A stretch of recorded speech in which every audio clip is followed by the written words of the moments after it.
Hello friends, ముందుగా మన వీడియోకి లైక్ ఇచ్చేసి మన ఛానల్ ని సబ్స్క్రైబ్ చేసేయండి. ఏంటి కవర్ లో అనుకుంటున్నారా? నా ఫ్రెండ్ నా కోసం బిర్యానీ తెచ్చిందండి. ఇవాళ ఫెస్టివల్ కదా, రంజాన్, అందుకోసం నా కోసం అయితే లంచ్ అయితే తెచ్చేసింది అన్నమాట. బిర్యానీలోకి చికెన్ పొటాటా కర్రీ అలాగే గోంగూర చట్నీ అయితే తెచ్చేసింది అన్నమాట. ఈ కవర్లకి ఎన్ని మూడులు వేసిందో కానీ షాను వస్తూనే ఉందిరా నాయన ఆ ముడి. బిర్యానీ పక్కన పెట్టుకొని దాని స్మెల్ చూసుకుంటూ ఈ ముళ్ళు ఎంతసేపు నింపుకునేది నేను. షాను ఏంటి షాను, మరి అన్ని ముళ్ళు ఎట్లా వేసావు షాను నువ్వు? అమ్మయ్య, లాస్ట్కి అయితే మూడునైతే ఇప్పేసేసానండి నేను. మరి అంత మూడు ఎట్లా వేసేసాను నువ్వు? అమ్మయ్య, లాస్ట్కి అయితే ఫినిష్ చేసేసాను అనమాట. ఇప్పుడు నేనైతే బిర్యానీ అయితే తినేద్దాం. ఆహా సువాసన, ఆహా గుమ్ గుమ్మాయించి కంచం.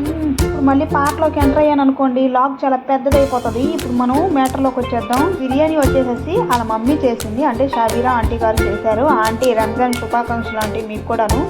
బిర్యానీ బాగుంది, కర్రీ కూడా బాగుందన్నమాట. మా ఫ్రెండ్ తన బంగారు స్వహస్తాలతో చేసిన గులాబ్ జామున్ అయితే టేస్ట్ చేసేసాను. సూపర్గా ఉంది, బాగుంది షాను.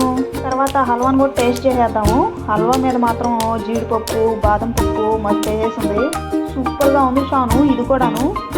Thank you so much. Names అయితే మెన్షన్ చేసేసాను, ఏమనుకోకండి. Once again happy Ramzan. మన వీడియోకి లైక్ కొట్టేసి సబ్స్క్రైబ్ చేసేయండి.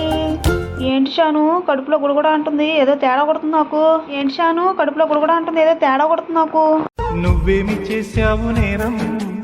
చేసిన బిర్యానీ అయితే కాదు, నువ్వు చేసిన బిర్యానీ అండ్ స్వీట్ సూపర్ గా ఉంది. బిర్యానీ అండ్ స్వీట్ సూపర్ గా ఉంది. మార్నింగ్ టీ తాగాను షాను, దానివల్ల అనుకుంటాను కడుపులో గుడగొడ ఉంటుంది. ఇప్పుడు మన వీడియోకి లైక్ కొట్టి సబ్స్క్రైబ్ చేసేయండి. Happy Ramzan once again and my friends and my subscribers. Bye bye.